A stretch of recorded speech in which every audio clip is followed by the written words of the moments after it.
Hello guys, जय हिंद। कैसे हैं आप सभी लोग? उम्मीद करता हूँ सभी बहुत ही बढ़िया होंगे। लास्ट लेक्चर में हम लोगों ने डिस्कस किया था कर्नाटिक वॉर्स के टॉपिक को काफ़ी डिटेल में। और अभी हम लोग जो डिस्कस करने वाले हैं वो बैटल ऑफ प्लासी 1757 का एक इंपॉर्टेंट इवेंट और बैटल ऑफ बक्सर 1764 का एक इंपॉर्टेंट इवेंट। ये हिस्ट्री की पूरी एक स्टोरी है। इसको बस स्टोरी की तरह आपको समझना है। इमेजिनेशन जो है वो दिमाग में बनाइएगा और इस टॉपिक पूरा का पूरा जो है वो समझ जाइएगा, क्योंकि हिस्ट्री पढ़ते पढ़ते आपको इमेजिन करना जो है वो बहुत ज़रूरी है। तभी एक टॉपिक जो है वो दिमाग में अच्छे से बैठता है। तो ये जो टॉपिक है इसको काफ़ी डिटेल में नोट्स वगैरह के साथ मैं ऑलरेडी कवर करा चुका हूँ हमारी रेगुलर क्लासेस के दौरान। और ये एक क्विक रिवीजन है एक प्रकार से। और जो हमारी रेगुलर क्लासेस को जो स्टूडेंट्स ज्वाइन करना चाहते हैं सिविल सर्विसेज के लिए, जो है नीचे डिस्क्रिप्शन पर हमारी एप्लीकेशन की लिंक आपको मिल जाएगी। उस लिंक के माध्यम से जो है वो आप हमारी क्लासेस को ज्वाइन कर सकते हैं। चलो एनीवेज हम लोग स्टार्ट करते हैं लेक्चर को। तो देखिए, पहला इवेंट जो आपको ध्यान में रखना है वो है 1651, 1651। पहली इंग्लिश ईस्ट इंडिया कंपनी की जो फैक्ट्री है वो बंगाल में आई थी। तो क्वेश्चन आएगा कि बंगाल में पहली ईस्ट इंडिया कंपनी की फैक्ट्री कब आई? 1651 में आई, 1651 में। और इस फैक्ट्री को स्टैब्लिश करने की परमिशन किसने दी? शाह सुजा। शाह सुजा जो शाहजहां का पुत्र था, बेटा था, उसने ये परमिशन दी। अच्छा, अब ये तो घटना जो थी 1651 की थी, बट पता है आपको, जैसे ही इंग्लिश ईस्ट इंडिया कंपनी यहां पर आ गई, मतलब आपको दिमाग में रखने की, मतलब 1650-51 तक English East India Company Bengal में आ चुकी थी। और इवन इसी के साथ साथ पैरेलल बंगाल के अंदर फ्रांस की भी कंपनी जो है वो ऑपरेट करती थी। तो ये फैक्ट भी आप ध्यान में रखिएगा। जब मैंने आपको एंग्लो कर्नाटिक वॉर के बारे में कवर करवाया था, तो आपको एक चीज जो है वो पता होगी उस पर्टिकुलर टॉपिक के अंदर, कर्नाटिक वॉर के टॉपिक के अंदर, कि जब भी यूरोप के अंदर जैसे ही फ्रांस और ब्रिटेन, इन दोनों की आपस में लड़ाई होती थी यूरोप में, तो इनकी जहां जहां पर कॉलोनीज थी वहां वहां पर हर जगह ये लड़ते थे। सेम हालत बंगाल के अंदर भी थी।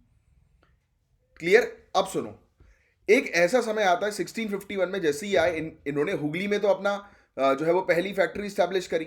बट पता है, आते सही थी कुछ समय बाद बंगाल, बिहार और उड़ीसा की फ्री ट्रेडिंग लाइसेंस, यानी कि फ्री ट्रेड करने का लाइसेंस, यानी कि free trade in the sense ये नहीं कि उसमें पैसा जो है वो नहीं लिया जाएगा। इसका मतलब फ्री मूवमेंट, कि आप अपने सामान को जो है वो फ्रीली मूव करा सकते हो। मात्र 3,000 रुपए पर साल के हिसाब से इनको मिल गया। अब कैसे मिला?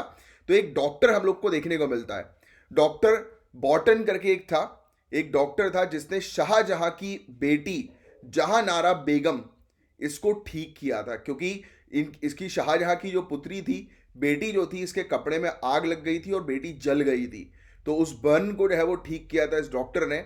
और जिस चीज से खुश होकर ईस्ट इंडिया कंपनी को बंगाल, बिहार और उड़ीसा की का लाइसेंस मिल गया कि वहां पर ईस्ट इंडिया कंपनी इन 3 क्षेत्रों पर जो है वो फ्रीली ट्रेड कर सकती है। बाद में उनको कासिम बाजार, पटना और भी काफी सारी जगहों पर फ्री ट्रेड करने के जो है वो लाइसेंस मिल गए। फिर 1698 तक इंग्लिश को जो है वो जमींदारी मिल गई सूतानाती, कालीघाट, गोविंदपुर क्षेत्र की, और मात्र 1200 रुपए में। और किससे मिली? अजीम उस शान से मिली। फिर 1770 में, सॉरी 1717 में फारूक शियार ने जो है वो इनके ट्रेडिंग राइट्स को जो है वो अप्रूव कर दिया। अच्छा, अभी जो मैंने आपको बताया ना, बहुत बेसिक चीज बताई है, ये एक बैकग्राउंड अंडरस्टैंडिंग है कि ब्रिटिशर जो थे वो बंगाल के अंदर स्थापित हो चुके थे। तो ये 2-3 पॉइंट्स बस आप प्रीलिम्स के पॉइंट ऑफ व्यू से थोड़ा सा ध्यान में रखना। अब सुनो, अब गेम क्या हुआ मैं आपको समझाता हूं। अब पहले तो हम बात करेंगे बिहार के नायब सूबेदार अली वर्दी खान की। ये इंपॉर्टेंट पर्सन है। बिहार का नायब सूबेदार मतलब डेप्यूटी, सूबेदार का डेप्यूटी। अब देखो, मुगल टेरिटरीज हैं ये सब, है ना। मेन मुगल दिल्ली में बैठी हुई है, मेल मुगल अथॉरिटी। और बाकी इसकी अलग अलग प्रोविंसेस हम लोग को देखने को मिलती है, जहां पर इन्होंने सूबेदार को जो है वो लगा के रखा हुआ है कि सूबेदार जो है वो इन प्रोविंसेस पर क्या करेंगे?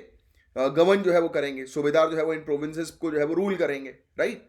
तो ये चीज हमें देखने को मिलती है। तो बिहार का जो नायब सूबेदार था अली वर्दी खान, इस बंदे ने चैलेंज किया बंगाल, बिहार और उड़ीसा के नवाब सरफराज खान को। और इसने जो है वो सरफराज खान को हटाकर, यानी कि उसको हराकर, उसको डिफीट करके बंगाल, बिहार, उड़ीसा की नवाबी जो है वो अपने कंट्रोल में कर ली। तो ये बंगाल, बिहार और उड़ीसा का जो है वो नवाब बन गया अली वर्दी खान। यहां तक बातें क्लियर हुई आपको कि अली वर्दी खान जो है वो बंगाल, बिहार, उड़ीसा का नवाब बन गया। तो अब ध्यान में रखना कि अली वर्दी खां का नाम, कि इसका कंट्रोल बंगाल, बिहार और उड़ीसा के अंदर है, इस बड़े क्षेत्र पर है।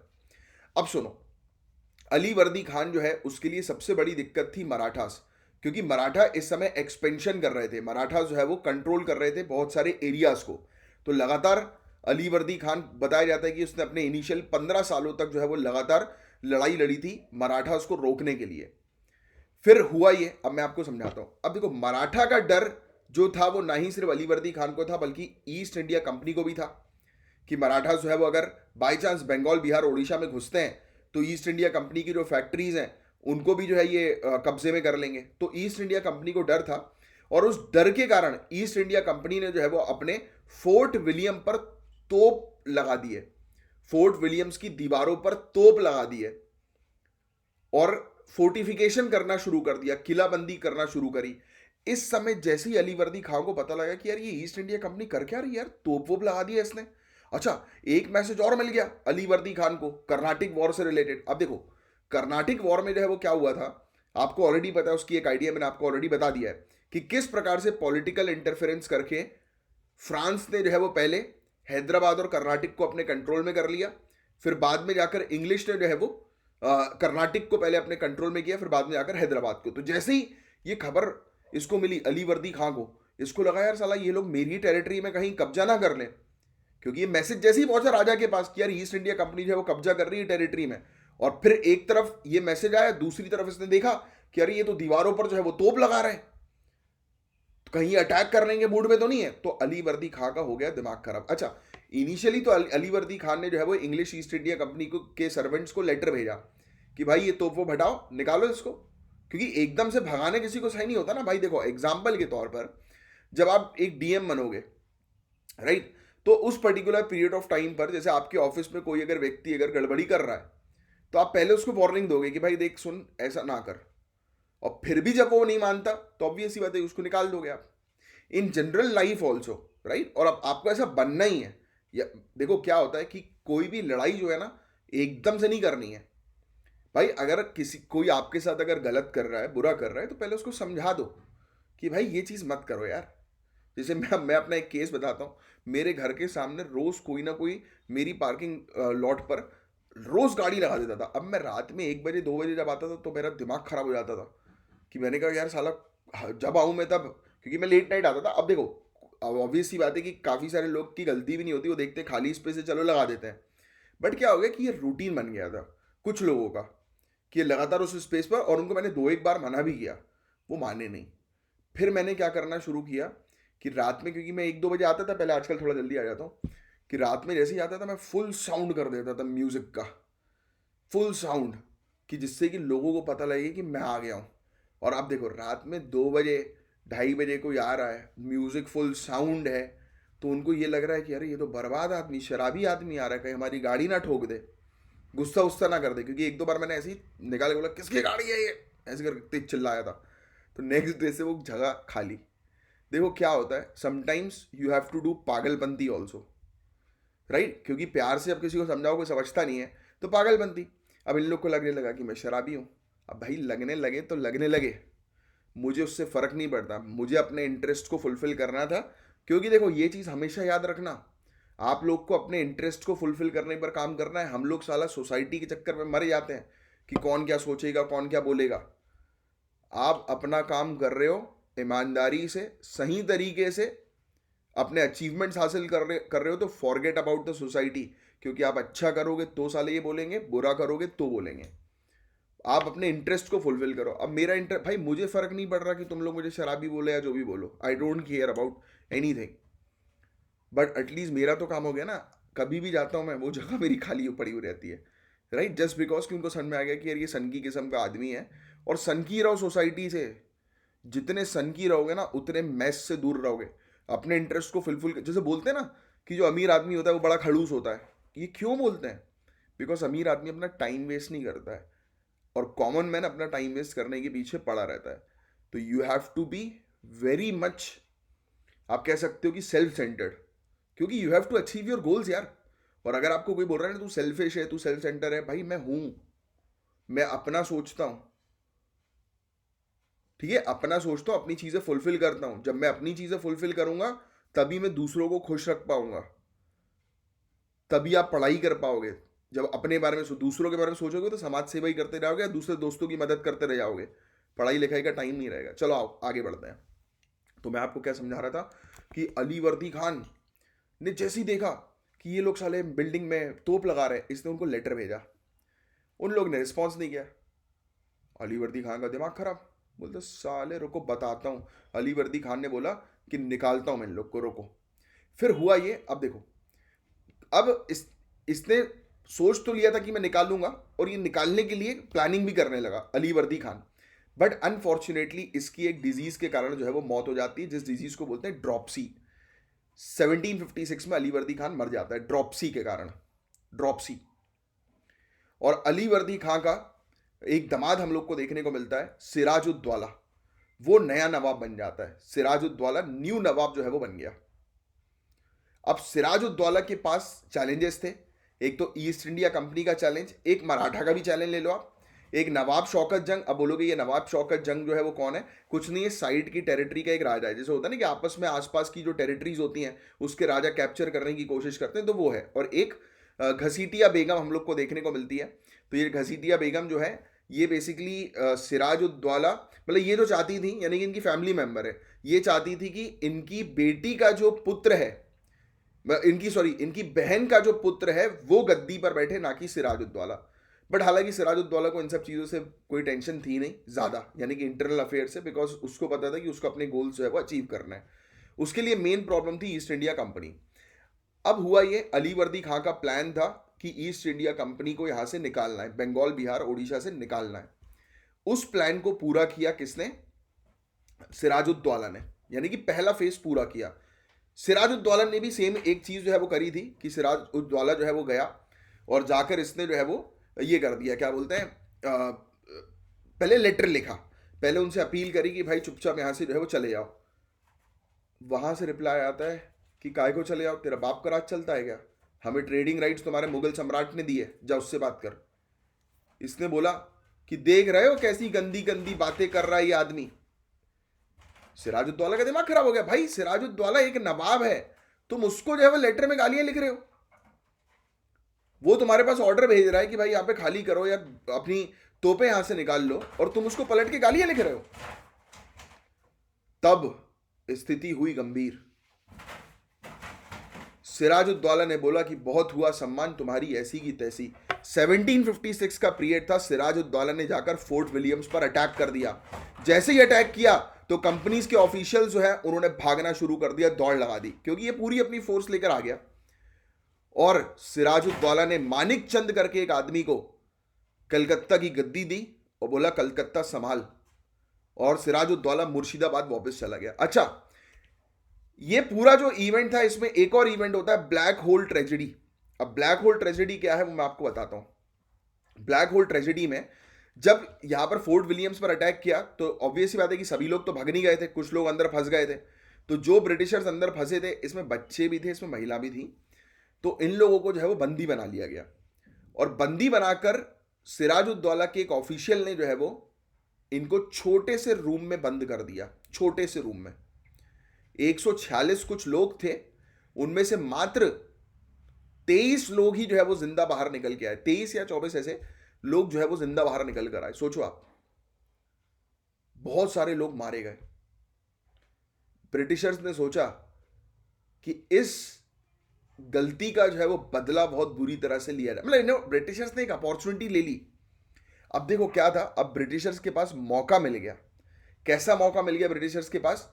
कि बोलने का, कि देखो ये कैसा दानव है, ये कैसा इनह्यूमन पर्सन है, कैसा ईविल है। इसने देखो हमारे लोगों को बंदी बनाकर जानबूझ, छोटा सा रूम था, सफोकेशन के कारण लोग की मौत हो गई थी, कि लोगों को बंदी बनाकर जो है वो जानबूझकर मार डाला। हालांकि सिराजुद्दौला को पता नहीं था कि ऐसा कुछ होने वाला है। अब देखो, जब आप डीएम बनोगे, डिस्ट्रिक्ट कलेक्टर रहोगे, तब आप अपने एसडीएम को ऑर्डर दोगे ना, और अगर आपका एसडीएम कुछ गड़बड़ कर देता है तो ऑब्वियस सी बात है कि आपके ऑर्डर्स जो है उसके थ्रू गड़बड़ी हुई है, तो कहीं ना कहीं कॉन्सिक्वेंसेस आपको भी फेस करना पड़ेगा। तो एक्चुअल में ये सिराजुद्दौला की गलती नहीं थी, उनके ऑफिशियल्स की गलती थी कि उन्होंने एक छोटे से रूम में जो है बंदियों को कैद कर दिया था। जून की गर्मी थी और गर्मी तो आपको पता है कितनी ज्यादा रहती है, तो सफोकेशन के कारण ये अंग्रेज लोग मारे गए। अब ब्रिटिशर्स ने 7 सालों तक इस चीज को, वो बोलते हैं ना कि कई बार जब आपस में एक रिलेशनशिप में लोगों के बीच में लड़ाई हो जाती है तो पुराने झगड़ों को खोद खोद के निकाला जाता है। तो जब भी कभी ब्रिटिशर्स को मौका मिलता था बंगाल, बिहार, उड़ीसा पे कब्जा करने का, सिराजुद्दौला को घुटनों पे डालने का, तो ये हमेशा, और ये बार बार स्प्रेड करते थे इस मैसेज को कि इस इवेंट को, ब्लैक होल ट्रेजेडी को, तो देखो कि कितना सुअर है, कितना जालिम आदमी है कि इसने जो है वो देखिए लोगों को जो है वो बंदी बनाकर कैद कर दिया, लोग मर गए हमारे। तो ये बार बार ब्रिटेन की पार्लियामेंट तक मैसेज पहुंचा रहे थे ईस्ट इंडिया कंपनी के लोग, जिससे कि ब्रिटेन की पार्लियामेंट भी जो है वो ये चीज बोल दे कि अब बहुत हुआ, बंगाल पर कर लो कब्जा। यहां तक बातें समझ में आई?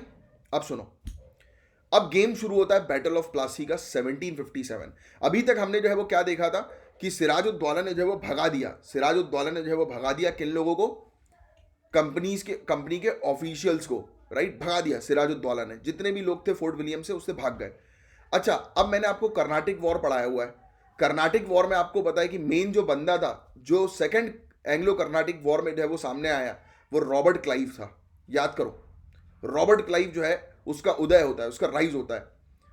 तो हुआ ये, ईस्ट इंडिया कंपनी ने रॉबर्ट क्लाइव को बोला, क्योंकि ईस्ट इंडिया कंपनी के पास जैसे ही ये खबर आती है कि यार हमारे लोगों को सिराजुद्दौला ने निकाल दिया वहां से, जैसे ही खबर आई ईस्ट इंडिया कंपनी ने तुरंत रॉबर्ट क्लाइव को अपॉइंट किया और बोला एक काम करो, तुम जाओ फटाफट बंगाल का केस निपटा के जल्दी से आना।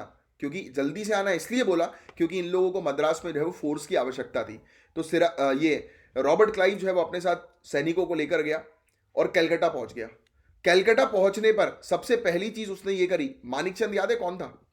अभी मैंने आपको पढ़ाया था कि सिराजुद्दौला ने मानिक चंद को कलकत्ता सौंप के वापस मुर्शिदाबाद निकल गया। तो सबसे पहला पॉइंट था कलकत्ता वापस लेना। तो रॉबर्ट क्लाइव ने मानिक चंद को कुछ पैसे दिए और कलकत्ता जो है वो अपने कंट्रोल में कर लिया, यानी कि उसने करप्ट कर दिया मानिक चंद को।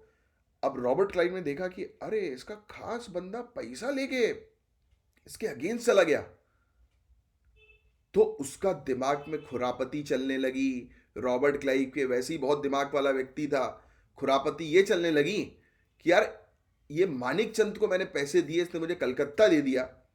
सोचो अगर नवाब की कोर्ट के इंपॉर्टेंट लोग, जैसे कि उसका चीफ मिलिट्री कमांडर मेरे कंट्रोल, क्योंकि मानिक चंद ने उसको बता दिया था, क्योंकि अब इन लोग बैठे हैं, अब ये करप्टेड हो ही गया, दैट मीन्स कि ईस्ट इंडिया कंपनी के कंट्रोल में आ गया है, रॉबर्ट क्लाइव के कंट्रोल में आ गया। रॉबर्ट क्लाइव ने मानिक चंद के कंधे में हाथ रखा और बोला कि क्या स्थिति है तुम्हारे नवाब की, कोई और नहीं है क्या जो नवाब बनना चाहता है?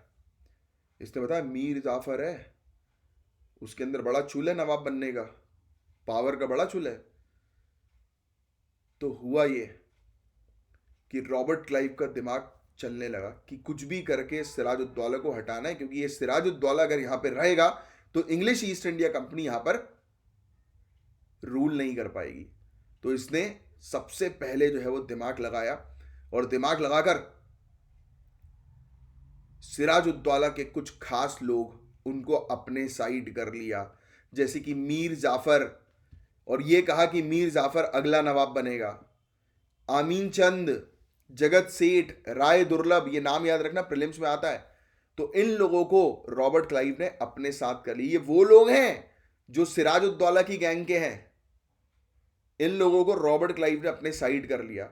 फिर रॉबर्ट क्लाइव बड़े, क्योंकि अब ये लोग इसकी तरफ आ गए, रॉबर्ट क्लाइव की तरफ, तो माहौल जो है वो नवाब की कोर्ट में रॉबर्ट क्लाइव को लेकर अच्छा चल रहा है कि अरे ये इनका ये ऑफिशियल अच्छा है, अच्छा लड़का है वो, मतलब ऐसा बोल रहे थे। नवाब तक बात पहुंची कि अरे रॉबर्ट क्लाइव अच्छा है।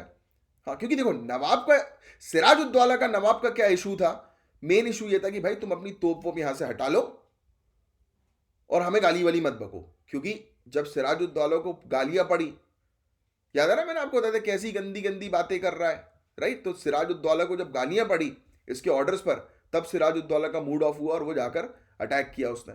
अब रॉबर्ट क्लाइव पहुंचा सिराजुद्दौला के पास 1757 में ही। सिराजुद्दौला से बोला एक काम करते हैं, अपन ट्रीटी करते हैं, अलीनगर की ट्रीटी। अलीनगर नवाब ने नया नाम दिया था कैलकाटा का, अलीनगर। तो इन्होंने जो है वो अलीनगर की एक ट्रीटी, एक संधि जो है वो करी। रॉबर्ट क्लाइव और सिराजुद्दौला के बीच में ये संधि होती है, जिसमें इंग्लिश ईस्ट इंडिया कंपनी को पूरे जो ट्रेडिंग राइट्स थे वो वापस मिल गए और बड़े प्यार से रॉबर्ट क्लाइव ने सिराजुद्दौला को बोला कि यार देखो, अब तो मैं हम कोई गाली नहीं बकेंगे, जैसे होता है ना, फॉर एग्जाम्पल कॉम्प्रोमाइज करवाया। बट रॉबर्ट क्लाइव के दिमाग में था कि इसको हटाना जरूरी है, अभी तो पहले अपने काम को शुरू करते हैं, क्योंकि देखो आप किसी को तभी हटा पाओगे जब धीरे धीरे उसके नजदीक पहुंचोगे। और इन लोग की पॉलिसी ऐसी ही थी, ब्रिटिशर्स की, कि पहले नजदीक पहुंचो और चुपचाप अटैक कर दो। तो यही था। अब नजदीक पहुंचने के लिए इसको प्यार से बात करनी पड़ी। रॉबर्ट क्लाइव पहुंच गया नवाब के पास कि अरे यार सिराज भाई, सॉरी यार, गलती हो गई यार, ये तो बेवकूफ़ लोग हैं साले, तुम्हें गाली बकी इनने, बुलाता हूँ मेरे को इनको, इधर आओ, सॉरी बोलो, सॉरी बोलो नवाब को, पैर पड़ो उनके। अरे फिर नवाब बोलता, अरे नहीं नहीं, इसकी कोई जरूरत नहीं। नरम दिल का आदमी नवाब, उसको पता था कि पैर पड़वा दिया। अरे नहीं, इसकी कोई, नवाब बोल रहा इसकी कोई जरूरत नहीं है, पैर वैर मत पड़ो। फिर रॉबर्ट क्लाइव गुस्से में एकदम सर्वेंट की तरफ देख के, साले तुम्हारी औकात क्या है, 2-3 थपाड़े मार दिए सर्वेंट को। सिराज ने बोला, अरे वाह, रॉबर्ट क्लाइव तो अच्छा आदमी है। सिराजुद्दौला खुश। सिराजुद्दौला ने बोला कि एक काम करो, ट्रेड करो तुम लोग, कोई दिक्कत नहीं है मुझे, बढ़िया आराम से ट्रेड करो, कोई टेंशन नहीं है, बढ़िया। फिर रॉबर्ट क्लाइव बोलता, अरे यार सिराज, दिक्कत है यार, हमें किलाबंदी करने लो। नवाब बोलता, क्यों किलाबंदी कर रही है? अरे सिराज, तुम्हें पता तो है मराठास जो है वो हमारे ऊपर अटैक कर रहे हैं, तुम्हारे ऊपर अटैक कर रहे हैं, किलाबंदी से तुम्हारी क्षेत्र तो प्रोटेक्ट होगा, हम लगा रहे हैं पैसा किलाबंदी करने का। सिराजुद्दौला बोलता, अरे हाँ बात तो सही है, इसको किलाबंदी करने का भी राइट्स मिल गए। अब देखो, अभी पूरी स्टोरी में आपको क्या समझ में आया कि रॉबर्ट क्लाइव कलकत्ता आकर मानिक चंद को करप्ट किया, सिराजुद्दौला के अपने लोगों को करप्ट कर लिया, अपने तारीफ कर लिया। मतलब अब सिराजुद्दौला की गैंग के लोग जो है रॉबर्ट क्लाइव की गैंग में आ गए। गैंग में मतलब ऐसे नहीं आ गए, शिफ्ट नहीं हो गए, करप्ट हो गए कि मतलब क्योंकि सामने किंग खड़ा है, पीछे उसके गैंग के लोग हैं, सामने लीडर है, पीछे गैंग के लोग हैं। अब उसको थोड़ी ना पता कि छुरा पीछे से ही पड़ने वाला है। होता है ना, बोलते हैं ना कि आस्तीन का सांप, तो ये लोग आस्तीन के सांप बन गए, मीर जाफर, अमीन चंद, जगत सेठ, राय दुर्लभ। क्योंकि रॉबर्ट क्लाइव को पता था कि जिसको सत्ता में आना है, जिसको पावर चाहिए, उनको करप्ट कर दो। और रॉबर्ट क्लाइव ये भी चाहता था कि राजा मेरा ही हो, मैं बोलूं तो वो बोले। तो क्लाइव ने डिसाइड किया कि मीर जाफर जो है वो बंगाल का पपेट बनेगा, पपेट नवाब बनेगा। तो हुआ ये पूरा गेम सेट कर दिया रॉबर्ट क्लाइव ने, नवाब के लोगों को अपने साथ जो है वो शामिल कर दिया। फिर इन्होंने एक कंडीशन बनाई कि यार लड़ाई कैसे होगी, सब तो मस्त चल रहा है यार, नवाब भी कुछ नहीं कर रहा, हम भी कुछ नहीं कर पा रहे, लड़ाई कैसे करें? तो रॉबर्ट क्लाइव ने बोला, एक काम करो, जाकर फ्रांस पर अटैक कर दो। और आपको ऑलरेडी पता है कि जब भी वॉर होता था, मैंने आपको बताया यूरोप के अंदर जब भी वॉर हुआ फ्रांस और इंग्लैंड के बीच में, इन लोग की जहां जहां पर कॉलोनीज थी वहां पर ये लोग आपस में कुत्ते बिल्ली की तरह लड़ने लगते थे। सेम वही हुआ। रॉबर्ट क्लाइव ने बोला, जाकर फ्रांस की टेरिटरी पर कब्जा कर लो, जाओ। जैसे ही सिराजुद्दौला को पता लगा कि ये साले ने फ्रांस की टेरिटरी पर कब्जा कर लिया, ये फिर साले लड़ रहे हैं यहां पे, क्योंकि इन लोगों को पता था बहुत अच्छे से कि कर्नाटक में क्या किया इन लोगों ने। तो अब फिर से सिराजुद्दौला का दिमाग खराब। बट ठीक है, सिराजुद्दौला कुछ कर इसलिए नहीं पाया अभी क्योंकि वो बिजी था। वो बिजी था अपने एम्पायर को अफगानों से बचाने से, क्योंकि नॉर्थ वेस्ट फ्रंटियर प्रोविंस से लगातार फॉरेन इन्वेजन हो रहा था, अफगानी आ रहे थे, तो उसका उन्हें डर था और मराठा का डर था। तो जब सिराजुद्दौला कहीं और प्लान बना रहा था, क्योंकि इसके बारे में तो उसको पता लग ही गया रॉबर्ट क्लाइव को, प्लानिंग के बारे में कि ये कहीं और की प्लानिंग बना रहा है, तो उसी दौरान रॉबर्ट क्लाइव ने बोला ये सही समय है नवाब को पीटने का। तो हुआ ये, मुर्शिदाबाद से लगभग थोड़ी दूरी पर एक गांव है प्लासी करके, वहां पर पूरी सेना आकर खड़ी हो गई ब्रिटिशर्स की। इंग्लिश ईस्ट इंडिया कंपनी के पास मात्र 3500 लोग थे लगभग, और नवाब के पास 50,000 के आसपास लोग थे। फिर भी नवाब हार गया। क्यों? क्योंकि नवाब की army main chief commander military का मीर जाफर, उसने पार्टिसिपेट नहीं किया। उसने नवाब को उल्टा ये बोल दिया, तुम टेंशन, नवाब को दिखाया, अरे ये तो 3500, पीछे देखो 50,000 लोग हैं अपन। एक काम करो सिराज, आप जाइए, मेरे मालिक आप जाइए, टेंशन मत लो, आप जाओ, मैं आपको इनको खत्म करके आपको इन्फॉर्म करता हूँ, हटाता हूँ इनको सालों को। मीर जाफर ने कॉन्फिडेंस में ले लिया, ये सिचुएशन दिखा के कि देखो हमारे पास 50,000 है, उन लोग सामने 3500, वो साले क्या उखाड़ लेंगे हमारा, आप तो जाओ जाओ जाओ, चलो जाओ।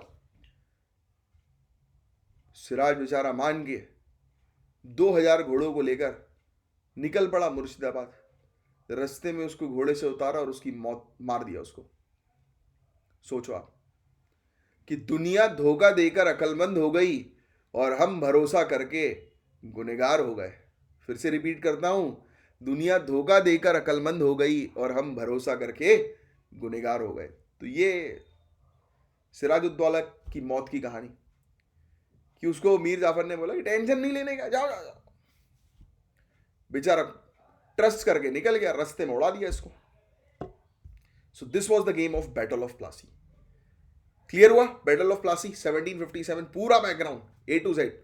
अब सुनो, अब देखो कुछ समय मस्त चलने लगा। मीर जाफर ने इनको बहुत गिफ्ट भी दे दिए, बहुत सारी टेरिटरी दे दी, कि बोला कि चल फ्रांस की पूरी टेरिटरी पर कब्जा कर लो। बट कुछ समय अब क्या होता है कि यू आर अ किंग।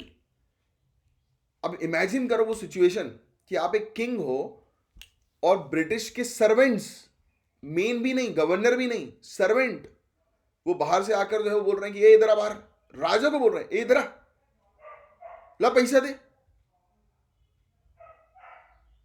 राजा का दिमाग खराब कि ये क्या चल रहा है भाई, बात बात पर ईस्ट इंडिया कंपनी आकर ला पैसा ला पैसा ला पैसा, वो भी सर्वेंट्स, वो पैसा दे पैसा दे। दिमाग खराब हो गया मीर जाफर का। बट मीर जाफर फट्टू कुछ थोड़ा ना कर पाता ईस्ट इंडिया कंपनी का। वो पहुंच गया शराब पीने डच के साथ। उनने बोला कि अरे यार भाई, मुझे बड़ा सताते हैं, मुझे बड़ा मारते हैं, मेरी स्थिति खराब जो है वो करके रखी हुई है, क्या करूं मैं। तो ये डच के साथ जो है वो बातचीत करने लगा।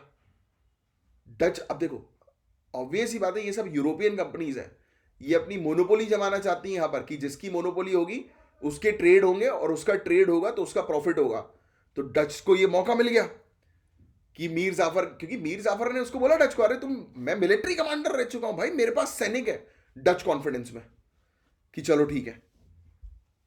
अब ईस्ट इंडिया कंपनी बोला हमें सब पता है कि क्या चल रहा है। ईस्ट इंडिया कंपनी ने डच को उड़ा दिया। एक बैटल हुआ था, बेदारा का बैटल 1759। ये सब बैटल्स के नाम याद रखना। बेदारा के बैटल में ईस्ट इंडिया कंपनी ने डच का गेम आउट। अब जैसे ही मीर जाफर को पता लगा, मीर जाफर भागा, गद्दी छोड़ दी। मीर जाफर ने बोला कि भाई सॉरी, माफ कर दे यार। ईस्ट इंडिया कंपनी ने मीर जाफर को बोला चुपचाप कलकत्ता जाके बैठो, 15,000 रुपये महीने का पहुंचा दिया जाएगा, शांति से वहां बैठो, किसी से बातचीत करने की जरूरत नहीं है। तो मीर जाफर पहुंच गया कलकत्ता और यहां पर बैठा दिया इन लोगों ने मीर कासिम को। यह बहुत बड़ी गलती थी ईस्ट इंडिया कंपनी की, क्योंकि ईस्ट इंडिया कंपनी को लगा कि मीर कासिम जो है वो भी एक पपेट है, वो भी हमारे कहने पे चलेगा। बट एक्चुअल में ऐसा नहीं था। मीर कासिम एक प्रॉपर राजा था, प्रॉपर राजा जो अपने लोगों के लिए कुछ करना चाहता था। इसने मिलिट्री स्टैब्लिश करी। जैसे ये गद्दी पर आया मीर कासिम, इसने सबसे पहले अपनी मिलिट्री स्टैब्लिश करी यूरोपियन लाइंस पर। इसने नए नए टैक्स जो है वो इंपोज कर दिए, पुराने टैक्स को जो है वो रिवाइज कर दिया, जिससे कि स्टेट की फाइनेंशियल कंडीशन अच्छी हो सके।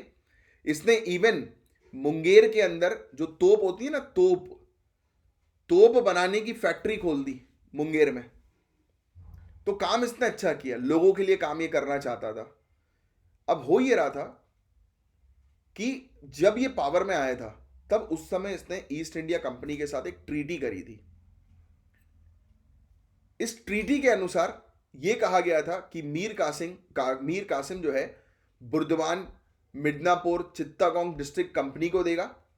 50% कंपनी का शेयर जो है सिलहट लाइमस्टोन ट्रेड पर होगा। सिलहट बेसिकली बांग्लादेश में एक सिटी हम लोग को देखने को मिलती है जहां पर चूना पत्थर पाया जाता है। तो बोल रहे थे कि इस चूने पत्थर का जो 50% का शेयर है वो कंपनी का होगा। मीर कासिम ने यह भी बोला कि मैं तुम्हें 5 लाख रुपए दूंगा, तुम साउथ में जो भी तुम्हारा मिशन चल रहा है एक्सपेंशन का उसमें लगाओ। ये डिसाइड हुआ कि कंपनी के जो दोस्त हैं वो नवाब के दोस्त, कंपनी के जो दुश्मन है वो नवाब के दुश्मन। इन्होंने ये भी बोला कि दोनों एक दूसरे के दोस्तों को जो है वो इनवाइट कर सकते हैं, यहाँ पर रहने को बुला सकते हैं और उसमें किसी को भी आपत्ति नहीं होगी। ये डिसाइड हुआ कि कोई भी इंटरनल मैटर्स पर हस्तक्षेप नहीं करेंगे, मतलब कंपनी जो है वो पॉलिटिकल इंटरफियर जो है वो नहीं करेगी नवाब के मैटर में। कंपनी जो है वो मिलिट्री सपोर्ट नवाब को देगी। तो अब ये एक ऐसा समय था जिस समय ईस्ट इंडिया कंपनी एक कमर्शियल कंपनी तो थी ही, मिलिट्री पावर वो बनी, उसने अपने साथ मिलिट्री रखना शुरू कर दिया और अब वो पॉलिटिकल पावर भी बन गई, पॉलिटिकल हस्तक्षेप भी उसने करना जो है वो शुरू कर दिया। तो देखो अब लड़ाई होती कहां से है, बैटल ऑफ बक्सर हुआ है मीर कासिम और ईस्ट इंडिया कंपनी के बीच में मेनली। अब हुआ ऐसे कि अब देखो मैंने आपको बताया ना, मीर कासिम एक प्रॉपर राजा था। तो मीर कासिम जब देख रहा था कि इंग्लिश की पावर बढ़ती जा रही है और इसकी पावर घट रही है, तो उसको उस चीज का बहुत बड़ा डर था।